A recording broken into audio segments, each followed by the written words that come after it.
Hello everybody, welcome to my YouTube channel learn something. मेरा नाम है सूरज और आज की इस वीडियो में हम देखेंगे यूनिट 2 का चैप्टर 2। अगर लीनियर वाइज देखा जाए तो ये हमारा चैप्टर 4 है और इस चैप्टर का नाम है differential equation of first order and और degree higher than the first. पहले वाले में हमने पढ़ा था तो उसमें ना डिग्री तक था, मतलब पर उसमें हायर देन द फर्स्ट नहीं था। इसमें थोड़ा चेंजेस है। इसमें क्या है, डिग्री क्या है, हायर देन द फर्स्ट, मतलब फर्स्ट डिग्री से हायर है।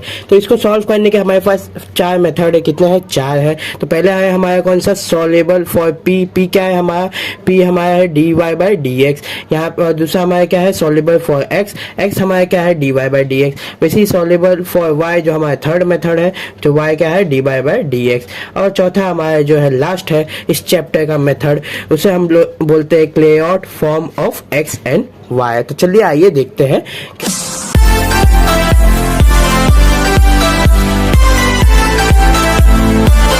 वन हमारे किससे है, सॉल्युबल फॉर p। तो आज के दिन हम करेंगे सॉल्युबल फॉर p। p क्या है हमारे, d y by d x. तो चलिए आइए स्टार्ट करते हैं। तो पहला क्या है हमारा, सॉल्व क्या करना है हमें, p square plus p x plus p y plus x y is equal to 0। पहले तो हमें कुछ भी करने से पहले हमें हमेशा याद रखना चाहिए कि हमें एग्जाम में तो क्वेश्चन लिखना नहीं है, तो डायरेक्टली हमें लिखना है गिवन डिफरेंशियल इक्वेशन। मतलब हमें डिफरेंशियल इक्वेशन क्या दिया हुआ है। तो गिवन डिफरेंशियल इक्वेशन हमारा दिया है p square plus p x plus p y plus x y is equal to 0। अब यार मेथड में ना हमें कॉमन चेक कर लेना है कि यहाँ पे कुछ कॉमन निकल रहा है क्या। तो हाँ, तो यहाँ पे कॉमन निकल रहा है, p x square plus p x है, फिर यहाँ पे p y plus x y यहाँ पे कॉमन निकल रहा है। यहाँ पे से क्या कॉमन निकलेगा, तो आइए देखते हैं। तो पहले तो ये ऐसे का ऐसे यहाँ पे से देख लीजिए, यहाँ से कॉमन निकलेगा एक पी निकल गया, तो यहाँ पे कितना बचा, एक और पी बचा। और यहाँ पे से पी निकल ही गया, तो यहाँ पे इंटू करें तो पी एक्स आना चाहिए, तो सिर्फ हमारा क्या है, एक्स आएगा। तो p into x is equal to p x आएगा। फिर प्लस सेम बिना कुछ सोचे समझे इसको भी ऐसे ही लिख लेना है, पी प्लस एक्स, क्योंकि यहाँ पे हमें क्वाड्रेटिक इक्वेशन जैसा सॉल्व किया गया है। फिर यहाँ पे चेक करना है कि हमारा क्या बच गया। तो यहाँ पे देखिए P है, हाँ P है। यहाँ पे X है, हाँ X है। पर इन दोनों में क्या नहीं है, तो है Y नहीं है। तो यहाँ पे हमारा ऐसे आ गया। फिर उसके बाद से इसको अलग ले लेना है और इसको अलग ले लेना है, ठीक ऐसे। P प्लस वाई एक टर्म हो गया, मतलब एक साइड हो गया, और p प्लस एक्स एक साइड होगा, इज इक्वल टू किसके लोग, 0 के इक्वल है। अब एक बार क्या करना है ना, एक बार 0 इसको देना है और एक बार 0 इसको देना है। क्यों देना है, क्योंकि अगर ये यहाँ पे जाएगा तो हमारे पास p प्लस एक्स की वैल्यू निकलेगी, वहाँ पे जाके डिवाइड होगा तो भी 0 हो जाएगा। और ये एक बार जाएगा, सॉरी ये एक बार जाएगा तो हमारे पास p प्लस वाई की वैल्यू निकलेगी। तो आइए देखते हैं। तो पहला क्या है, p प्लस एक्स, तो हम लोग को इसको ऐसे कर लेना है, p plus y is equal to 0। और करना है, और डालिए चाहे कोमा डालिए, p plus x is equal to 0 लिख लेना है। फिर एक बार हम लोग को मिलेगा p is equal to minus y, comma डाल के एक p is equal to minus x मिलेगा। उसके बाद से मैंने आपको क्या बताया था, स्टार्टिंग में बोला था सॉल्युबल फॉर p में p क्या है हमारा, d y by d x है। तो हम लोग को p क्या रखना है, d y by d x ले लेना है। यहाँ पे y था तो यहाँ पे y, यहाँ पे भी d y by d x ले लेना है। फिर इसके बाद से ये माइनस एक्स। फिर हमें क्या करना है ना, हमें इसका डायरेक्टली ये चेक करना है कि y वाला y वाले के साथ है और x वाला x वाले के साथ है कि नहीं। तो पहले तो देख लेंगे। तो यहाँ पे d y by d x है इज इक्वल टू वाई। पहले तो यहाँ पे d y by d x है, इसको y वाले के साथ करेंगे डी वाई के साथ। तो यहाँ पे डी एक्स डिवाइड करेगा, वहाँ जा क्या करेगा, मल्टीप्लाई करेगा। तो डायरेक्टली होगा d y is equal to minus y into d x. अब यहाँ पे वाई मल्टीप्लाई करा तो उससे क्या करेगा, डिवाइड। तो minus y d y is equal to 1 into d x हो जाएगा। एक ये हो गया। दूसरा हमारा क्या हो जाएगा, d y by d x, same इसको भी ऐसे लेंगे। तो यहाँ पे क्या होगा, डायरेक्टली डी वाई आएगा यहीं पे, और यहाँ पे डी एक्स मल्टीप्लाई कर रहा है तो उस साइड, सॉरी यहाँ पे डिवाइड कर रहा है तो उस साइड क्या करेगा, मल्टीप्लाई करेगा। तो माइनस एक्स इंटू क्या होगा, डी एक्स हो जाएगा। अब क्या करें, directly integrating on both side. चलिए आइए आगे देखते हैं जैसा मैंने आपको बताया। तो देखिए यहाँ पे भी मैंने वही किया है, पहले तो उसको अलग किया, अलग करके डी वाई वाला डी वाई वाले के साथ, डी एक्स वाला डी एक्स के साथ यहाँ पे देख सकते हैं आप। फिर उसके बाद से इंटीग्रेटिंग ऑन बोथ साइड करना है। तो यहाँ पे विथ रिस्पेक्ट टू वाई है, और यहाँ पे कुछ नहीं मतलब 1 है। तो यहाँ पे जब भी हम इंटीग्रेशन लेते हैं किसी कांस्टेंट नंबर का, तो जो विथ रिस्पेक्ट में होता है वही वेरिएबल सिंगली आ जाता है। तो यहाँ पे dy है तो सिर्फ अपना y आ जाएगा, और इंटीग्रेशन ऑफ x तो इसका पावर वैल्यू बढ़ जाएगा। तो वैल्यू क्या हो जाएगा, तो देखिए पहले तो माइनस बाहर निकाल दीजिए, minus integration of x into d x. तो x के पावर 1 है, एक्स इसमें इसका फॉर्मूला क्या है, तो ये हमारा अलजेब्रिक में आ जाता है। अलजेब्रिक में फॉर्मूला है कि पावर में ना जो भी दिया होता है ना उसको इसके साथ 1 प्लस होता है, डिवाइड में वही लिख के 1 प्लस होके आता है। तो यहाँ पे क्या है 1 है, तो हम लोग क्या लिखेंगे x 1 plus 1 divide bye 1 plus 1। तो ये हमारा क्या हो जाएगा x पावर 2 डिवाइड बाय 2। तो देखिए x पावर 2 डिवाइड बाय 2, और माइनस पहले से बाहर बैठा था इसलिए माइनस, और फिर उसके बाद से प्लस C1, क्योंकि हमारे यहाँ पे हम लोग ने 2 लिया हुआ है, तो यहाँ पे C1 आ गया। और ठीक इसका भी ऐसे लेंगे, तो विथ रिस्पेक्ट टू y है, यहाँ पे 1 अपॉन y है तो इसका डायरेक्टली आएगा log ऑफ y, और यहाँ पे integration of 1 into d x है, तो with respect to d x है, और कांस्टेंट नंबर का मतलब सिंपली यही वाला वेरिएबल आएगा, मतलब x प्लस C2 क्यों लिया, क्योंकि हम लोग ने पहले इंटीग्रेशन एक वेरिएबल का ले लिया है, इसलिए C2 लिया। फिर इसके बाद से सारे टर्म को एक साइड ले लेंगे, ताकि यहाँ पे इज इक्वल टू के साइड 0 ले सके, और जब 0 हो जाएगा तो जैसे हम लोग ने अलग किया था इसको, मतलब जैसे आप स्टार्टिंग में देख सकते हैं, यहाँ पे देख लें p प्लस एक्स और एक p प्लस वाई दोनों एक साथ आया था, तो इसको 0 करके अलग लिए थे, दोनों को अलग अलग 0 दिए। तो ठीक वैसे ही वापस भी तो ले सकते हैं। तो वैसे मैंने ना इन दोनों को यहाँ पे भेजना स्टार्ट किया। यहाँ पे minus x square divide by 2 था, तो वहाँ जा क्या हो गया plus x square divide by 2, यहाँ प्लस था तो वहाँ पे माइनस C1 हो गया। ठीक, यहाँ पे माइनस लॉग ऑफ y था, तो मैंने इस साइड भेजा इसको, ताकि ये भी पॉजिटिव हो जाए। जब सब पॉजिटिव है ये भी पॉजिटिव है तो इसको भी पॉजिटिव कर लेते हैं। तो x प्लस C2 प्लस log of y is equal to 0 होगा। फिर इन दोनों को एक साथ ले लिया, क्योंकि ये भी इक्वल 0 ये भी इक्वल 0 है। जब दोनों इक्वल 0 मतलब जाहिर सी बात है इन दोनों का इंटू करके भी 0 ही आने वाला है। तो ऐसे साथ में लिख लेंगे इज इक्वल टू 0, और ये हमारा क्या है आंसर है। और लास्ट में हमें बस लिख लेना is a general solution of given differential equation. ये क्या है, जनरल सोल्यूशन है गिवन डिफरेंशियल इक्वेशन का। ठीक है, ये भी उसी तरह है, बस इसमें क्या करना है, यहाँ पे मल्टीप्लाई करना। पहले तो x into y plus p square हमारे सेकेंड सम है, प्लस p ब्रैकेट में 3x square minus 2y square minus 6x into y is equal to 0। अब इसको यहाँ पे पहले मल्टीप्लाई कर लेना है। मल्टीप्लाई करने के बाद से यहाँ पे आप देख ही सकते हैं, ये तो कॉमन है, गिवन डिफरेंशियल इक्वेशन सॉल्यूशन में आपको लिखना ही पड़ेगा, क्योंकि एग्जाम में हमें क्वेश्चन नहीं लिखना है। अगर ये लिखे रहेंगे तो एग्जामिनर को पता चलेगा क्वेश्चन हमारा क्या था। वैसे तो उसके पास शीट रहता है, लेकिन उतना उसके पास टाइम नहीं होता है। फिर उसके बाद से ये p बाहर है तो इसको मल्टीप्लाई करेंगे, 3x square p minus 2y p square हो जाएगा, minus 6xy is equal to 0।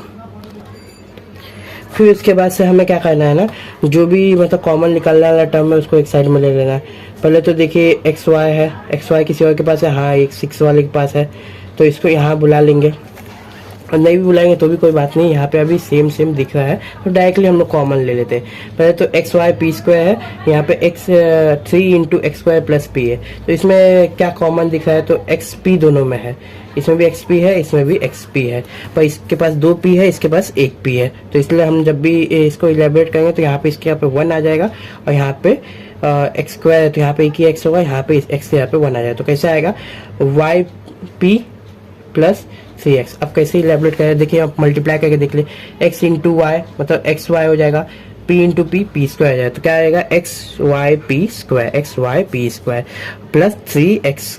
इसको इंटू करेंगे तो क्या होगा 3 इंटू, इसको कांस्टेंट पहले बाहर ऐसे ले लेते हैं, x इंटू एक्स स्क्वायर, तो क्या होगा 3x p होगा, 3x स्क्वायर p होगा। देखिए आ गया। वैसे ही ठीक है, इसे कॉमन निकालना है, यहाँ पे 2 y है तो एक y बाहर निकाल लेंगे और 2 पहले ही बाहर निकाल लेंगे, क्योंकि यहाँ पे भी 2 से डिविजिबल होने वाला टर्म है। वैसे तो सेम जो यहाँ पे आता है वही यहाँ पे आता है, तो हमें directly y plus y into p plus 3x ले लेना है, और देखना क्या हमारे पास बच गया। तो हमारे पास देखिए यहाँ पे 2 नहीं है तो इसे 2 बाहर लिख लेंगे, एक y है यहाँ पे 1 नहीं है तो एक y यहाँ लिख लेंगे।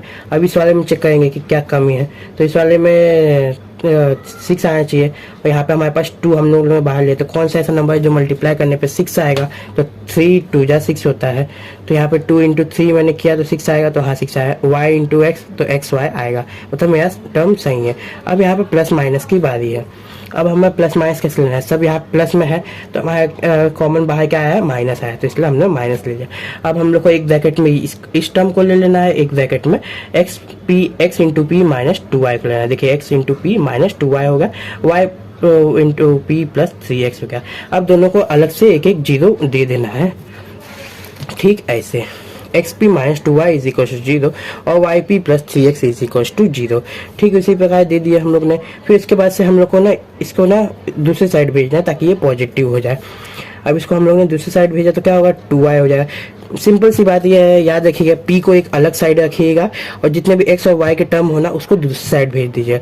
पहले तो ये प्लस माइनस में तो मैंने उस साइड भेज के इसको प्लस किया, अभी x यहाँ पे मल्टीप्लाई करा तो उस साइड क्या करेगा, डिवाइड करेगा। देखिए डिवाइड, अब p सिंगल हो गया, ठीक। इस साइड भी हम लोग को यही करना है। पहले क्या था यहाँ पे वाई पी प्लस 3x था, इस प्लस में था तो इज इक्वल टू के दूसरी साइड भेजेंगे तो क्या हो जाएगा, माइनस हो जाएगा। तो क्या होगा, y p is equal to minus 3x होगा। अब y यहाँ मल्टीप्लाई कर रहा है तो दूसरी साइड क्या करेगा, डिवाइड करेगा। अब p हज़ार सिंगल हो गया, हाँ सिंगल होगा। तो p का मैंने क्या बताया था, p हमारे क्या है, तो p हमारा dy/dx है। तो p के हम लोग लिखेंगे dy/dx। उसके बाद से हम लोग को इसको अरेंज करना है, जो x dx है उसके साथ उसको x के साथ, और जो dy है उसको y वाले के टर्म के साथ। तो यहाँ पे dx डिवाइड कर रहा है तो उस साइड जाके मल्टीप्लाई, और यहाँ पे ये मल्टीप्लाई कर रहा है, ये यहाँ आएगा। तो आप देखेंगे तो इसका मतलब क्या होता है, 2y इंटू 1/x। अगर इसको नॉर्मली लिखा जाए तो हम लोग इसको कैसे लिखते हैं, 2y डिवाइड बाय x ऐसे लिखते हैं। तो इसलिए ये यहाँ मल्टीप्लाई करे y तो वहाँ जाकर क्या करेगा, डिवाइड करे, तो ऐसे आ जाएगा 1/2y into d y is equal to 1/x into d x. अब ये इस साइड हम देखेंगे तो इस साइड हमारा क्या बनता है, इस साइड हमारा y हमारा डिवाइड करा तो उस साइड क्या करेगा, मल्टीप्लाई करेगा। यहाँ पे dx हमारा डिवाइड करा तो उस साइड जाके ये भी मल्टीप्लाई करेगा। तो दोनों नॉर्मली मल्टीप्लाई वाले टर्म आएंगे, y into d y is equal to minus 3x into d x. अब क्या करेंगे, integration on both side, integration of 1/2y into d y जो हमारा था उसको सबको इंटीग्रेशन दे देना है। और ये इनडिफाइंड इंटीग्रेशन है क्योंकि यहाँ पे डिफाइन होता तो यहाँ पे दोनों अपर लोअर लिमिट में नंबर होता, पर ऐसा कुछ नहीं है। तो इसे हम इजीली फटाफट सॉल्व कर लेंगे ऐसे ही। पहले तो ये कांस्टेंट है तो 1/2y को बाहर निकालेंगे, 1/y with respect to d y तो क्या होता है, log ऑफ y होता है, log ऑफ y अगर 1/x with respect to dx तो log ऑफ x होता है। अब जब भी दोनों टर्म में log आ जाए x और y में तो हमारा जो कांस्टेंट होता है ना उसे हम log लगा के लिखेंगे तो ही हमारे लिए बेटर होता है, बेटर रहेगा, क्योंकि आगे जाके log कैंसिल हो जाएगा। और हम नहीं लगा के लिखेंगे तो हमारा रॉन्ग होगा, log कैंसिल नहीं होगा। तो हम लोग क्या लिखेंगे, log c1, क्योंकि हमारे पास दो अलग वेरिएबल मतलब दो इक्वेशन अलग साइड चल रही है, एक c1 और एक c2 के।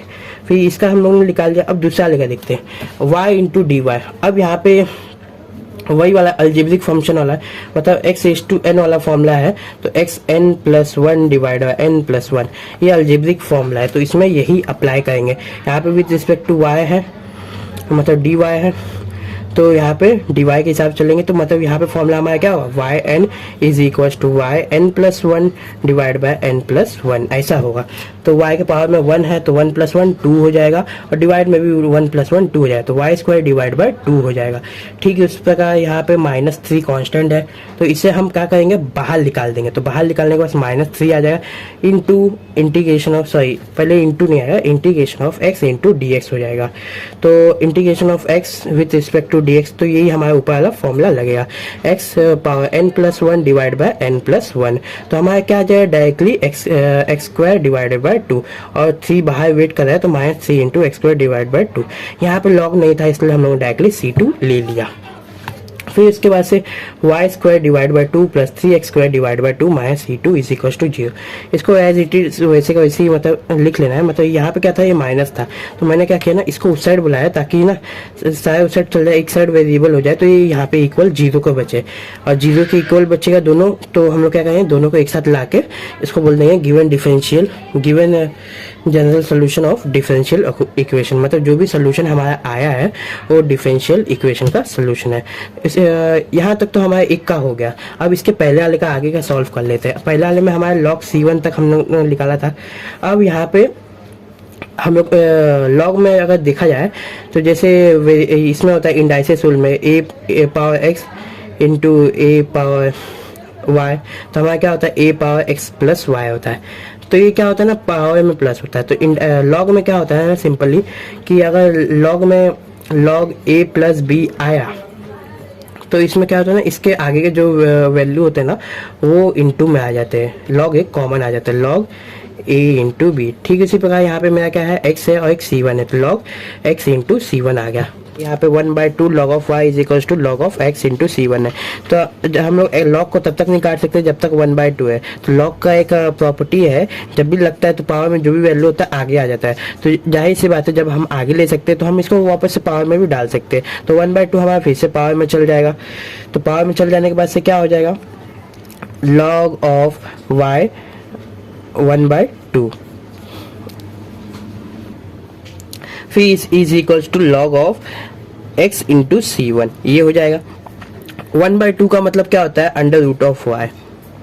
फिर इसके बाद से हमारा क्या होगा, log और log कैंसिल हो जाएगा। log और log कैंसिल होने के बाद से हमारा क्या आएगा, y 1/2 is equals to y power 1/2 equal किसके होगा, x इंटू c1 के होगा, जैसा कि आप यहाँ नीचे देख सकते हैं।